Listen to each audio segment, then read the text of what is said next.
Olá pessoal, sejam bem-vindos ao Adamcast. Meu nome é Robert Adam e neste episódio vou contar com a participação do meu amigo Vitor Bill, que trabalha com segurança da informação e possui um canal no YouTube chamado Privacy Map. Neste episódio vamos discutir sobre a importância dos dados pessoais e entender o porquê a LGPD se faz tão necessária nesse momento e quais os impactos que ela trará para o nosso dia a dia. É isso aí, Robert. Muito obrigado pelo convite. Eu sou o Vitor Pio, do Privacy Map. Tem um canal no YouTube onde a gente fala sobre segurança e privacidade na internet. E hoje a gente vai conversar sobre a LGPD, um bate-papo bem simples para que você hoje, que tem dúvidas sobre a LGPD, possa sair daqui desse episódio um pouco mais de conhecimento no assunto e sim, começar a utilizar da lei para aplicar em sua vida pessoal. Vitor, dado que o tema de proteção dos dados pessoais é complexo, e inclusive vem sendo discutido há muito tempo, para mim eu vejo que foi muito discutido quando entrou a GDPR, que é semelhante à LGPD na Europa. Vemos que os dados sempre estão sendo discutidos e faz parte de grandes escândalos, como o caso da Cambridge Analytica, onde eles percebem que o uso dos dados influenciou até mesmo uma eleição. Você que já conhece bem sobre o assunto, o que são os dados pessoais? Então, Robert, eu acho que antes de a gente entrar, talvez, nos casos mais recentes, é interessante a gente nivelar um pouco mais e procurar saber quais são os conceitos, né? Primeiramente, o que são dados? Acho que essa seria a primeira pergunta. E antes de a gente chegar até mesmo no que é um dado, vamos falar um pouco de como as organizações elas tendem a utilizar esses dados para atingir algum objetivo. Inicialmente, o que é um dado? Um dado é um registro, né, ou uma observação sobre um estado, algum evento. É quando você, a partir de um evento, você registra algo. E dado, em si, ele é somente o registro. Para as organizações utilizarem desses dados, primeiramente, elas precisam ser organizações. E, como toda organização, ela precisa ter um objetivo de negócio. Seja ela uma organização que ofere lucros, que procura oferir lucros, ou seja, objetivos financeiros, objetivos de negócio, ou uma organização sem fins lucrativos, que também tem um objetivo, que talvez possa ser um objetivo social, né? E assim, ambas pretendem caminhar para esse objetivo. Para você alcançar um objetivo, é necessário você desenvolver processos de negócio. Então, as organizações elas procuram alcançar seus objetivos através desses processos. E todo processo faz uso de uma coisa muito importante, que é a informação. Informação é como se fosse uma matemática. É dado mais contexto. Informação não é só dados e também não é só contexto. É uma combinação de dados com um contexto. Então, dado que informação é isso, e que as empresas necessitam de informações em seus processos para alcançar um objetivo, aí a gente começa a entender como que essas empresas coletam dados, e aqui a gente nem está falando de dados pessoais ainda, para desenvolver o seu negócio. Como, por exemplo, se você vai desenvolver um produto hoje, é interessante que você tenha informações sobre seus possíveis clientes, ou sobre a aderência do seu produto no mercado. Porque sem essas informações, com certeza, o processo de desenvolvimento do seu negócio para alcançar um objetivo será um pouco mais árduo. E aqui é interessante a gente mostrar que não é uma coisa nova também, a questão dos dados. Os dados, eles estão em alta hoje.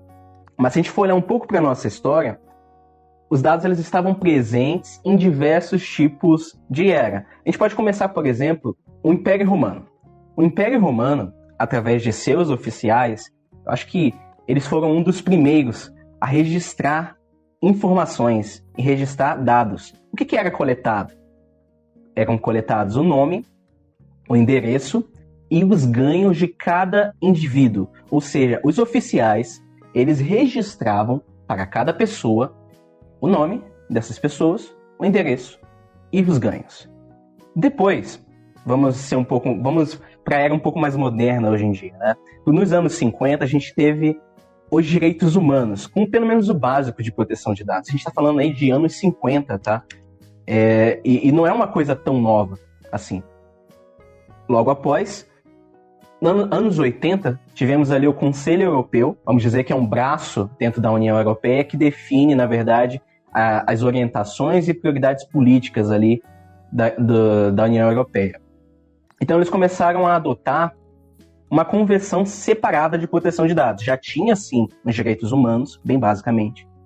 E, com o Conselho Europeu, eles fizeram uma convenção separada, adicionando o direito à privacidade.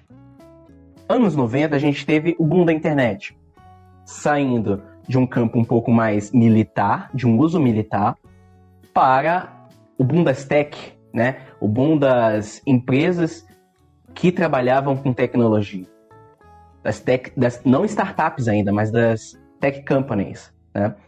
E a gente saiu de dispositivos ínfimos de armazenamento de dados, e eu estou falando de dados de registro mesmo, que eram os disquetes, que você tinha HDs muito grandes para armazenamentos muito pequenos. Hoje em dia a gente tem o inverso, né? E foi necessário, conforme o passar dos anos, ali a partir dos anos 90, essa conscientização. Porque não mais o registro em papel, o registro de alguma forma mais rudimentar, era necessário para o desenvolvimento do seu negócio. Mas também agora o registro através de dados da internet. Começaram a surgir empresas que necessitavam coletar através da tecnologia, ou seja, a tecnologia através de métodos de coletar dados para desenvolver o seu negócio. E aí nos anos 2000 a gente teve cada país, foi até legal você citar aí, sobre os dados, a gente teve cada país trazendo para o seu âmbito local, ali na União Europeia, sobre os dados. Os holandeses, eles definiram a sua lei de privacidade, vamos dizer assim, através do direito à privacidade. Na França, eles foram adequando no direito à liberdade. Os portugueses, no direito ao conhecimento. E na Alemanha, no direito à dignidade. E a gente foi percebendo que cada país ele se aproximou do problema conforme a sua perspectiva, mas todos eles foram em direção ao problema por direções diferentes, por caminhos diferentes, né? E até então, a gente chegou agora, a partir de 2018, a partir de grandes escândalos também, grandes vazamentos, 2010, na verdade, grandes vazamentos, e a gente chegou na GDPR, que assim, como a gente está vendo aqui agora, existe sim um histórico de preocupação e proteção de dados, sendo aqui em cada país, e também uma normalização, onde cada país, conforme a sua perspectiva, demonstrou e mostrou à União Europeia quais seriam as suas preocupações com os dados. Porque antes disso eles já tinham essa preocupação localmente.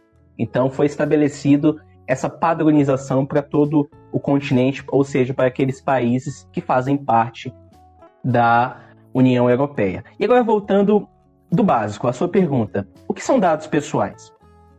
Dados pessoais, apesar de ter o nome dado nessa palavra, dados pessoais são informações. Informações, ou seja, dados mais contexto. Quem seria o contexto dos dados pessoais? Seria você. Você tem um dado de alguém, um dado de um titular de dados. Então, dados pessoais seriam informações relativas a uma pessoa. Entendi que eu tenho um dado pessoal e que eu devo proteger ou não. Porém, eu já vi muitas pessoas comentando: por que eu vou proteger meus dados pessoais se eu não fiz nada de errado e eu não tenho nada a esconder? Na sua opinião, Vitor, por que uma pessoa deve proteger os seus dados? Entendi. Acho que isso é uma boa pergunta e que eu indico aqui também uma palestra do TED Talks do Glenn Greenwald. Eu não sei se você lembra, o jornalista do Intercept, mas ele deu essa palestra logo após aquele escândalo de vazamentos de dados do Edward Snowden. Tem até um filme na Netflix, se vocês aí quiserem ter como referência, é muito bom o filme. Claro, traz uma visão também um pouco política do caso, mas ele faz essa palestra e responde essa pergunta. Eu acho que, pro tempo que a gente tem aqui, eu não vou conseguir responder totalmente, mas sim, a sua privacidade é muito importante. E aqui não é a questão de você compartilhar menos, e sim de você estar consciente do que você quer compartilhar ou não. E é isso que a gente fala um pouco lá no Privacy Map. Não é que você precisa se isolar do mundo, ou deixar de compartilhar as coisas, ou deixar de baixar aplicativos. Tudo são escolhas. E todas as escolhas possuem riscos. O mundo é feito de risco. E cada pessoa tem a sua tolerância ao risco. Então, cada pessoa tem a sua identidade em relação à privacidade. Cada um sabe o que é melhor para si. Então, respondendo à pergunta, por que compartilhar menos dados é o recomendado? É recomendado, sim, para aquelas pessoas que possuem a consciência do que elas querem ou não compartilhar. E é isso que a gente mostra lá no Privacy Map.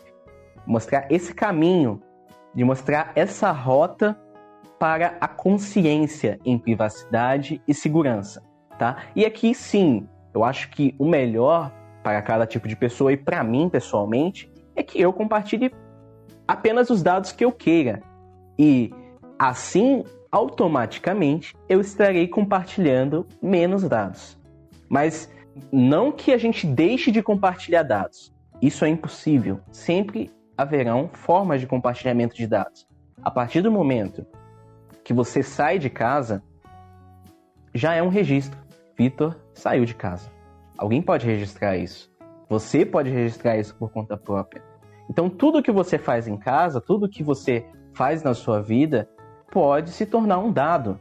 Pode ser registrado.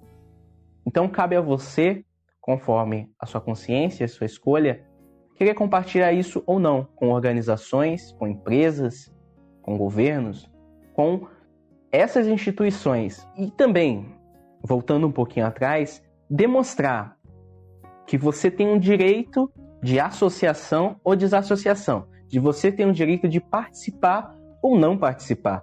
E isso é uma coisa que a gente lá no Privacy Map fala muito, que é a questão de você estar no centro. Os dados são seus, você é o titular de dados.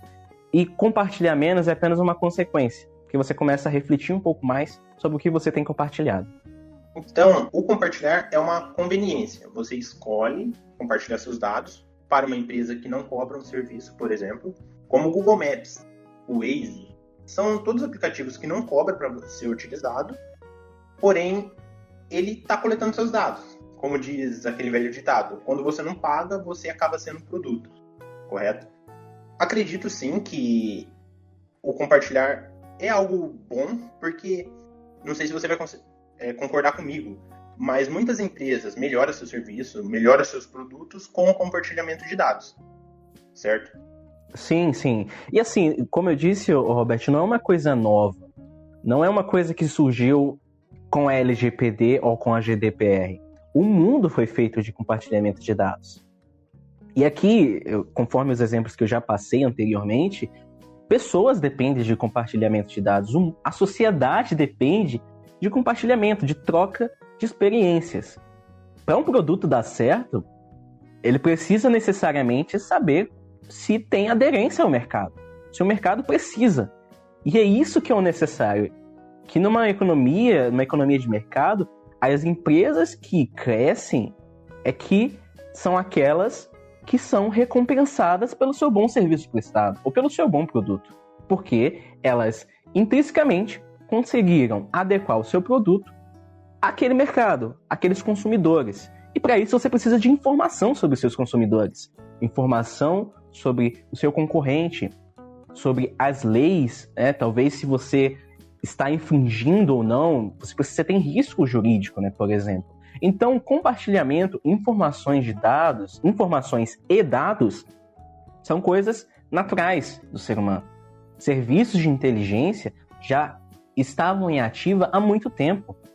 Então, não é uma coisa totalmente nova e totalmente que você precisa se abdicar de compartilhar dados. Mas, sim, procurar compartilhar com aquilo que você acredita, com aquilo que você quer ver se desenvolver. Por exemplo, um feedback de um produto, um feedback de um atendimento.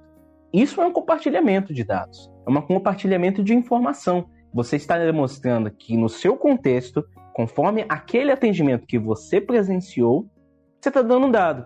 se o atendimento foi bom, foi regular, foi ruim, foi ótimo. Isso é sobre o seu contexto e sobre o dado que você está fornecendo. Então, não é uma coisa nova e que a gente precisa se isolar. Muito pelo contrário. Sim, temos que compartilhar dados, mas com consciência, com poder de escolha, de querer participar ou não. Não pode, em minha opinião, não pode ser algo forçado, obrigatório, que tire o ser humano, o indivíduo, do seu poder de escolha. Não pode ser algo forçado. Ele tem que querer participar ou não, entendeu? Porque é muito importante para o mercado e para as empresas se desenvolverem. Para qualquer empresa, na verdade. Legal. Tem 2 casos aqui que eu compartilhei o link com vocês, eu vou deixar no link do episódio, que são 2 empresas. Uma é a Rappi, que é uma empresa, a princípio, de entrega, porém, ela é uma empresa onde os membros da diretoria já deixou bem claro que é uma empresa de dados. Eles estão ali para coletar dados, coletar hábitos, e que esse é o foco da empresa. Eu achei bem engraçado, é um caso que eu li recentemente. E o outro é o Spotify, que onde há uma reportagem, que também vai ficar com o link aqui, onde um usuário pediu: pô, Spotify, o que você sabe sobre mim? E o cara recebeu um documento de 191 páginas. Isso é bem engraçado também. Você comentou que você tem que poder escolher, né? Mas há empresas que não te dão essa autonomia. Ou você compartilha os dados para utilizar o meu serviço. E no caso do Spotify, o mais engraçado é que é uma empresa que você paga para utilizar o serviço e eles coletam todos esses dados de você. E você não tem a escolha. Se você não quiser compartilhar, você tem que encerrar sua conta. O que não sei se é o mundo ideal. Sim, é assim, o Robert, existem também dispositivos que garantem a satisfação e a autonomia da empresa dizer o seguinte: olha, essa pessoa concordou comigo, que são justamente os termos de uso e as políticas de privacidade. São 2 dispositivos que garantem o acordo, como se fosse um contrato entre ambas as partes. Se uma empresa ela atualiza algo que você não queira, você tem toda a permissão de cancelar o programa, de cancelar lá a sua assinatura, e isso ok. Mas a partir do momento que você está utilizando um serviço, você intrinsecamente está concordando com o que aquele serviço faz, o que ele coleta sobre você, sendo isso pago ou não. Isso é uma coisa até parece estranha, que a gente está pagando por um serviço para que ele também colete os nossos dados, mas não é só um serviço de streaming em si. Você está pagando pela personalização. Você sabe que o Spotify, ele, com o passar dos anos, ele tem a playlist ideal para você. Ele sabe o que você escutava 2 anos atrás, 1 ano atrás, quais são as suas músicas mais escutadas, quais são os seus podcasts mais escutados. Então, eles têm uma retrospectiva do ano, que é bem legal. Isso, então você não está pagando só pelo streaming de música ou só pelas músicas, e sim pela personalização, por toda uma plataforma que te conhece. Você paga por isso, para que você seja conhecido, que ela te conheça e que ela te dê a melhor recomendação que ela pode dar. Então, achar que a gente só paga só pelo serviço final que chega pra gente hoje na internet, pra mim soa um pouco... até esqueci a palavra aqui, mas pra mim soa um pouco ingênuo, sabe? Principalmente com serviços como Google Maps, Waze, Spotify, Amazon. A Amazon sabe Netflix. muito sobre a gente. Netflix. A Amazon, por exemplo, ela sabe bastante sobre... Né? Sim, Netflix também é uma empresa de dados. Mas aqui no Brasil, ela começou a se popularizar com alguns últimos anos aí, agora há pouco, né? Você tinha grandes outros players, mas lá nos Estados Unidos a Amazon já domina o mercado, tem um market share muito grande. E o que a Amazon sabe sobre nós é muita coisa. E ela oferece todo um serviço que abarca o indivíduo. Ela começa desde com Prime Video, tem a Twitch, para pessoas que gostam de assistir live stream de games. Agora também tem o Prime Gaming, se eu não me engano, que também faz esse outro braço no âmbito dos games. Mas também tem a Amazon em si. A Amazon em AWS, que são serviços de hospedagem, de desenvolvimento, e também a Amazon Shopping, que você vai comprando coisas onde ela sabe seu endereço, sua rotina de compras, o que você mais gosta, aquilo que você clica, fica por um tempo e sai, ou quais são os links. Imagina só, você acompanha uma pessoa no YouTube. Essa pessoa ela tem um link de afiliado da Amazon. Então a Amazon, a partir do momento que você clica naquele link, ela sabe que você acompanha aquela pessoa. Então, aqui também tem uma outra preocupação com a questão dos dados, Robert. É justamente o profiling, a forma de você criar um perfil das pessoas. A gente viu aí num documentário que está em alta, que é o Dilema das Redes. Eu tenho algumas críticas sobre o documentário, mas, de certa forma, ele traz, isso representa essa preocupação. Minimamente, que é a capacidade das empresas de criar um perfil sobre você, de saber quem é você, o que você faz, quais são os seus hábitos. Não necessariamente por elas terem esse perfil quer dizer que você está em desacordo com essas empresas. Muito pelo contrário, você aceitou, você está em acordo com essas empresas a partir do momento que você utiliza de seus serviços. E aqui também é uma outra saída também, que caso você não queira utilizar desses serviços, o mercado não está só limitado a elas.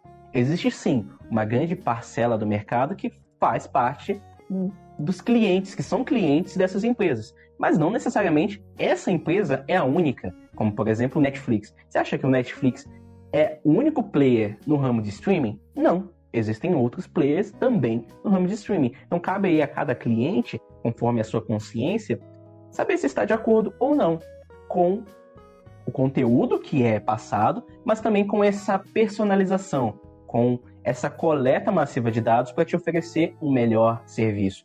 E eu vejo que isso não é uma coisa ruim de total, mas isso passa a ser ruim a partir do momento que você não tem escolha, se você quer compartilhar ou não, ou se você está em todo o tempo sob vigilância. E aí tem um outro problema, que é a vigilância até mesmo de governos, né?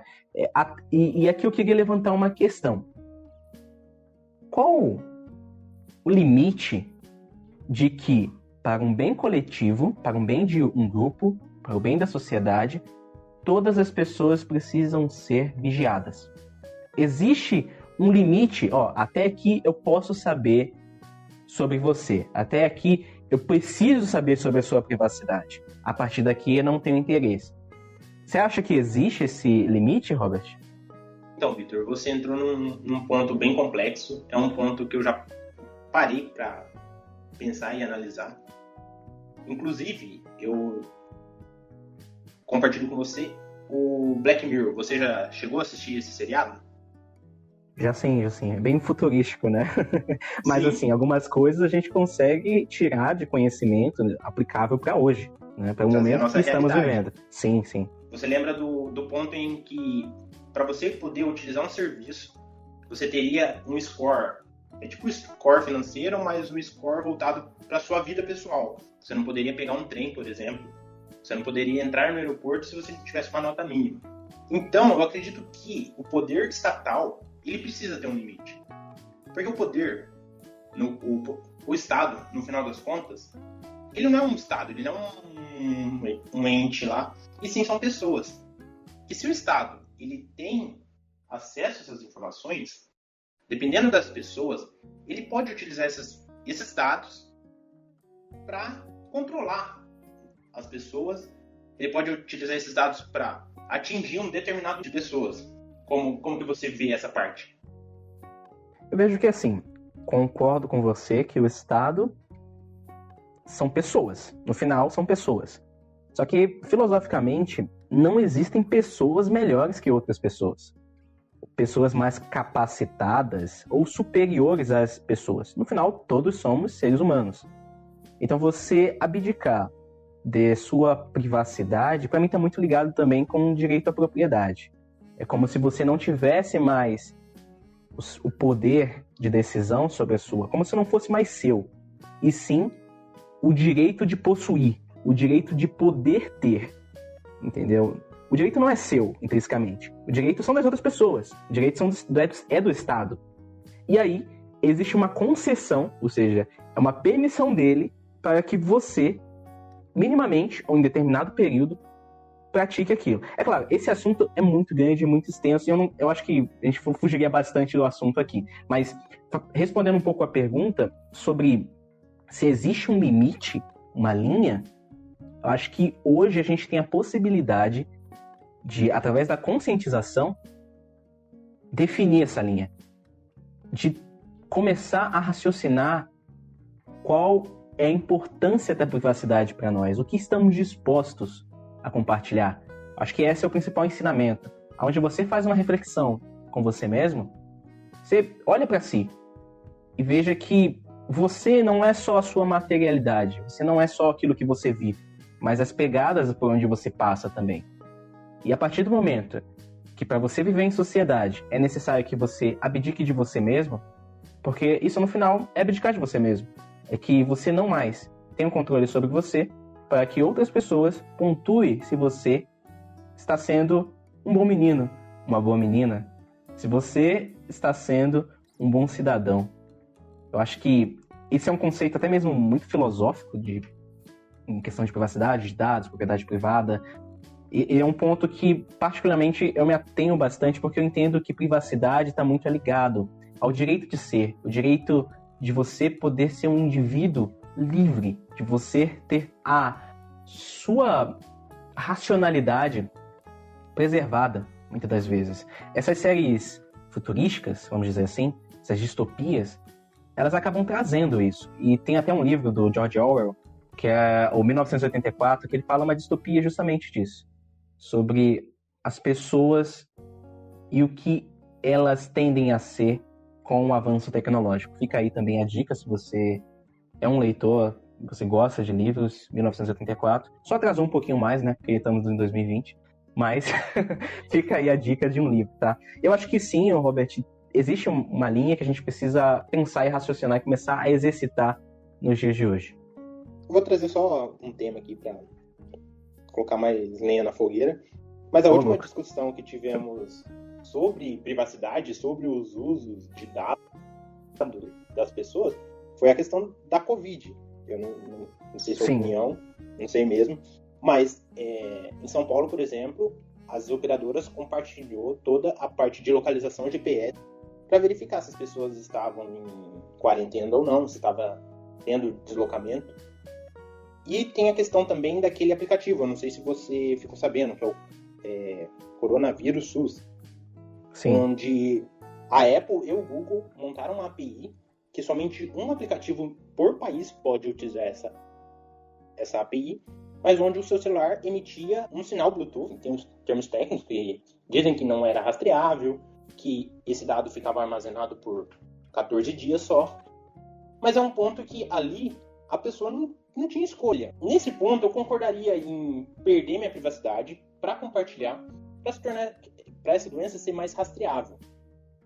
Mas eu também, por um momento você fala, putz, mas se eu liberar isso agora, será que eles não vão achar um outro motivo lá na frente que esse direito não vai ser mais somente na pandemia? E sim, poderá ser utilizado de forma livre, porque já foi liberado uma única vez, entendeu? Se quiser dar sua opinião. Sim. Para você, privacidade tem um custo? Privacidade tem um custo. É aquilo que eu te falei. Os meus dados, fora de contexto, não significa nada.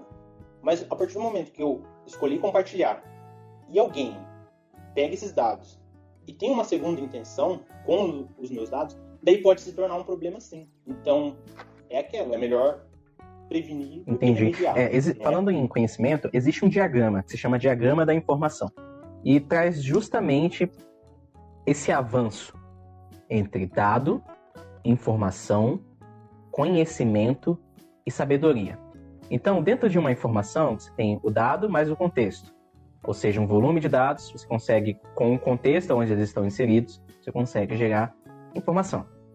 Um volume de informação, com o contexto onde eles estão inseridos, com os dados, cada um dentro de informação, você consegue gerar conhecimento. Com bastante conhecimento, você tem sabedoria. Eu concordo com você. Imagina se só, sei lá, por qualquer bem comum, a gente tenha que sacrificar nossas propriedades, vamos dizer assim, nossa privacidade. Porque assim, abre uma brecha de você perder aquilo que você tem, talvez, de importante na sua vida, porque um bem comum acha que é o interessante. E isso é uma discussão até mesmo não sei se você já ouviu falar, tá? Mas do indivíduo versus o coletivo. E isso se chama coletivismo, quando você abdica de vontades individuais por um bem maior, por um bem coletivo. Eu nem entrei no âmbito aqui da doença, do vírus, mas sim, abre brechas e a gente teve sim. A gente acaba voltando um pouquinho para a política, né? Filosofia e política também juntos. A gente teve sim governadores, governos, pelo mundo afora, não estou falando de Brasil aqui, pelo mundo afora, em todo o mundo, que tiveram acesso a informações de pessoas, a dados de pessoas, localização, dados, não só o de localização, que é um dado estritamente sensível, tá? Mas também o seu footprint, as suas pegadas, por onde você esteve. E com isso, eu não sei se você já teve essa oportunidade lá no Google Maps, ele registra todos os dias onde você esteve. Por exemplo, a rota da sua casa, do seu trabalho, você indo no mercado, nos estabelecimentos que você passou. E como eu tinha falado um pouco antes, isso é a capacidade de você perfilar pessoas. Se você consegue perfilar pessoas, você consegue perfilar uma região, um grupo de indivíduos, sociedades talvez. Então, existe mesmo essa preocupação de você abdicar do seu bem, da sua privacidade, da sua propriedade para um bem comum? Será que é necessário mesmo ter que abdicar dessas coisas para que o mundo seja melhor, para que a gente resolva um problema? Eu, particularmente, vejo que algumas coisas são usadas como desculpas para que você compartilhe e acabe ficando com o poder estatal. Na verdade, eu não quero entrar tanto nesse assunto, mas o poder estatal ele acaba impedindo algumas pessoas de resolverem seus próprios problemas, em minha opinião, tá? Por exemplo, se você quer resolver o problema do coronavírus, por exemplo, uma empresa que quer resolver o problema do coronavírus, mas esse problema ele já está centralizado em questão de solução, em quem vai solucionar, com o próprio Estado. E a gente sabe que governos, eles entram, eles saem, mas eles acabam perpetuando algumas coisas. E a gente vive num sistema que se chama, se eu não me engano, juspositivista. Juspositivista. O que significa isso? Significa que o sistema de leis da época precisa ser feito por pessoas da época, que os problemas são adaptáveis, eles mudam de acordo com cada época. Enquanto princípios justnaturalistas significam o seguinte, que existe uma ética que, independente de tempo, ou seja, não importa a temporalidade, sempre existirão esses princípios. Ou seja, princípios para a aplicação da lei, princípios para que você resolva problemas em sociedade.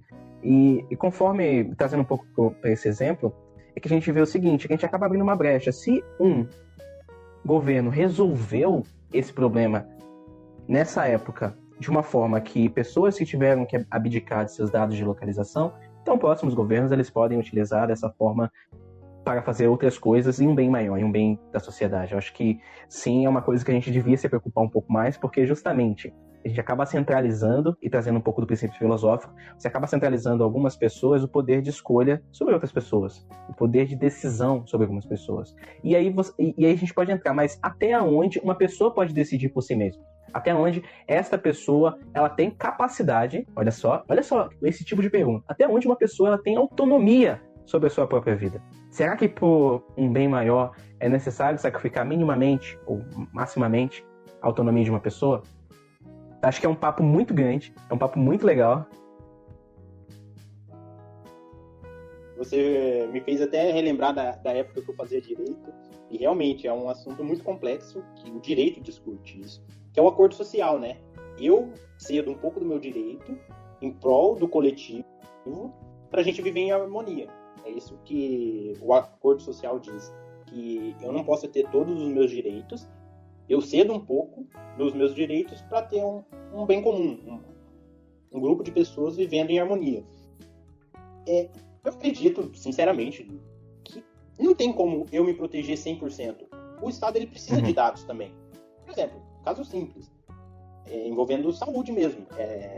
ele percebe que está tendo uma determinada doença está crescendo em um determinado local. Com esses dados, ele consegue entender, o que essas pessoas estão fazendo, o que eu posso fazer para resolver esse problema.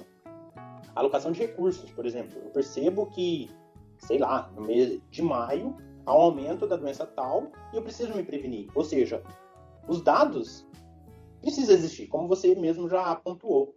Então, é bem complexo. Eu, sinceramente, eu não sei qual que é o meu limite. Eu não sei até que ponto eu posso falar, isso eu compartilho, isso não. Então vamos lá, você que possui um canal voltado para isso. Mas calma aí, eu sei onde você pode descobrir o seu limite. É um canal chamado Privacy Map no YouTube, brincadeira.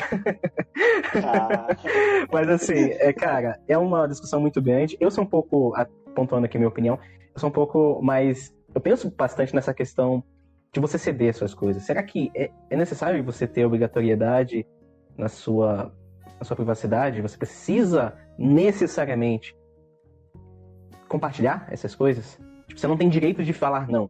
Eu me questiono muito com isso. Por que eu não tenho o direito de falar não? Por que eu não tenho o direito de me desassociar? Será que, assim como outras pessoas que têm esse mesmo incômodo em sua cabeça, será que essas pessoas também não queriam se desassociar disso e se associarem entre si, mas também com essa questão de vontade, com esse objetivo mútuo? Então eu fico bem pensativo com isso, e é um assunto muito grande, mas enfim, não vou te interromper mais não. Não, é realmente muito, muito grande mesmo. Até que o início desse episódio foi voltado para LGPD, mas eu percebi que a conversa foi para um rumo diferente. Então fica o convite aqui, se você quiser participar do episódio da LGPD em si. Mas vamos lá, voltado para o seu canal. Quais são as dicas que você prega no seu canal? Se você quiser dar uma prévia aqui para o pessoal do Adamcast. Quais são os cuidados mínimos que você recomenda para uma pessoa assim? Eu, por exemplo, eu tenho comigo que eu não compartilho os meus dados numa farmácia, por exemplo. Porque eu sei que o mercado da saúde, ele é muito sagaz. E, por exemplo, como você diz aí, o profiling, né? Eu sei mais ou menos que, por exemplo, se eu dou meu CPF lá, esse dado está em algum momento, está em algum lugar, e ele consegue fazer um perfil, fala, esse cara aqui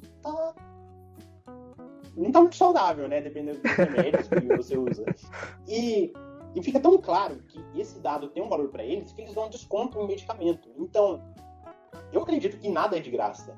E por que eles dão esse desconto? Você acha que eles não querem ter uma base de dados ali que... Não sei. Isso eu deixo mais para os especialistas. Mas é algo que eu evito. Pode ser bobeira minha? Pode, mas... Não sei.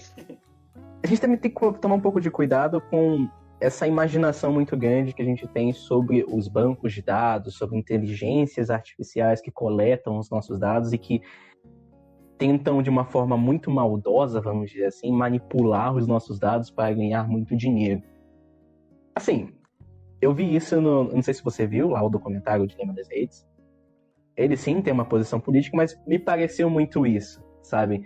Existe, sim, bancos de dados extensos sobre pessoas, mas não necessariamente a pessoa, ou quem coleta esses dados, está necessariamente interessado em você. Talvez está interessado num grupo de pessoas, igual a você, semelhante a você, que vão lá na farmácia, compram o seu remédio, seja ele semanal, não sei, e tem uma recorrência. Então ele começa a direcionar, conforme a sua recorrência, conforme o seu perfil, ou o perfil daquele grupo de pessoas, o remédio ideal, sei lá, começa a se adequar para você. A gente tem que tomar um pouco de cuidado também para não imaginar bastante e pensar que todo compartilhamento de dados é ruim, é maldoso, é para fazer coisas ruins. Não. Eu vejo que, assim, existem práticas e existem níveis de privacidade. Existem categorias onde você pode aplicar a sua privacidade. Você pode ser privado, tá? E existe também diversos métodos para que você mantenha a sua privacidade. Existe a privacidade física, onde você obtém métodos de controle para manter a sua privacidade intacta. Um método de controle que você já faz isso é o controle de acesso. Na sua casa, hoje, você tem um controle de acesso. Qual o nome desse controle de acesso? Porta. uma coisa simples, mas é a porta. A porta, ela delimita que daqui para dentro é meu, é privado, eu faço o que eu bem entender, eu me conheço aqui dentro. Você não me conhece quando você está de fora e eu estou aqui dentro. Você pode sim ter um vizinho lá que escuta a sua conversa, fica com o copo na parede, enfim. Isso aí já é uma invasão de privacidade. Mas delimitação de paredes, porta, é uma delimitação de propriedade. E dentro da propriedade você tem a sua privacidade. E agora tem um outro âmbito que surgiu com o advento da internet, que é a privacidade da internet. Você, por estar em uma rede pública, por estar numa rede compartilhada, você necessariamente não quer compartilhar todas as coisas com todo mundo. Você quer compartilhar com algumas pessoas. Como, por exemplo, você não quer compartilhar os dados do seu cartão de crédito ao fazer uma compra com terceiros, com o seu vizinho, por exemplo. O que seu vizinho tem a ver com a sua compra no site que você está fazendo, utilizando esses dados? Não tem nada a ver. Então, surgiu sim a privacidade na internet, que é onde você vai utilizar de métodos para garantir que a sua navegação será mais segura e mais privada, onde você não compartilhará dados, informações com pessoas que não têm relevância para a ação que você está fazendo. E assim, existem alguns tipos, eu posso citar aqui alguns, por exemplo, muitas pessoas elas tendem a ser extremas também. Você pode levar um âmbito de privacidade na sua vida, como eu disse, existe uma tolerância em privacidade para cada tipo de pessoa. Então, uma pessoa ela tem uma tolerância um pouco menor, uma tolerância um pouco maior, assim como são os riscos. Os riscos são da mesma forma. Você tolera, você aceita riscos. Existe uma forma de você mitigar, ou seja, de você reduzir o risco, onde ele vai continuar existindo aquele risco, mas você reduziu bastante. E o restante que sobrou, você aceita. Então, no mesmo âmbito, funciona a privacidade, aqui na minha opinião. Vejo que existem níveis de privacidade e níveis de que você consiga se adaptar à sua navegação na internet e outras coisas que você simplesmente aceita. Por exemplo, no âmbito físico, eu na farmácia não compartilho o meu CPF, porque eu acho que eles podem criar esse profiling sobre mim, né, sobre esse profile, esse perfil meu, mas quando eu vou no mercado, para poder participar da promoção de aniversário do mercado, eu compartilho meu CPF porque eu acho que eu tenho muita chance de ganhar R$1 milhão. É um tipo de tolerância. Você está aceitando que o mercado, você está participando de uma promoção, que você vai dar o seu dado, e ali você vai ter uma chance, você está satisfeito com aquilo. Há uma satisfação em compartilhar daquilo. Então, não só se ater, eu vejo que as pessoas hoje, principalmente pessoas que estão nesse ramo de privacidade, eles se atêm muito aos métodos e fogem um pouco desse básico, que é a questão de você ter seu próprio nível de privacidade. Cada um tem um perfil. Parece que as pessoas hoje, sei lá, não sei se você já assistiu Mr. Robot, as pessoas elas querem navegar por VPN, usar Kali Linux, usar o Tor, utilizar de diversas coisas, mas elas não entendem o básico, o simples, que é qual a sua tolerância em privacidade. O que você precisa acessar, sacrificar, muitas das vezes, para ser um pouco mais privado. Existe um custo que você precisa pagar ou ter quando você tem privacidade. Então, essas coisas mais básicas, que eu acho que vem antes de você utilizar de técnicas, de ferramenta, de N coisas. Essas coisas vêm antes, que são essas perguntas que cada um precisa te fazer antes. E claro, basta para você se perguntar nessas coisas, você se questionar, você precisa ter conhecimento. Precisa conhecer, pelo menos intrinsecamente, você mesmo, se saber qual é o seu nível de tolerância. Eu acho que as pessoas aí já sentem dificuldades, né? O autoconhecimento.